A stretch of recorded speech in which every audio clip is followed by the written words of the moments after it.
Morning ritual. Wake up early, at least 1 to 2 hours before everybody.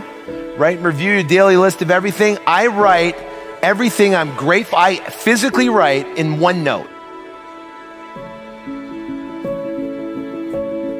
Everything I'm grateful for and everything I'm grateful for that I want to happen.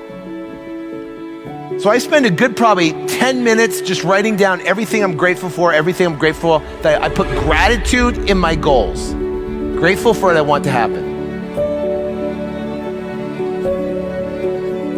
And that's really powerful, right? Read it generally, see yourself. Tony Robbins does a breathing exercise. You can get Tony Robbins' morning ritual. That, my friends, is probably one of the most important things you can do in your day. It sets up your entire day, so when the chaos, the circumstances, the junk is going around you, you're just like this.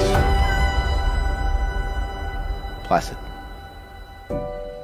Placid. This right here is how you go from a roaring river, a roaring ocean, to a babbling brook, to a placid lake. And I told you, you cannot attract success and wealth in your life if you're a roaring ocean or a babbling brook. You have to be a placid lake, and it's gonna pull toward you. That's the way it is. So how do you do that? It's through your morning ritual.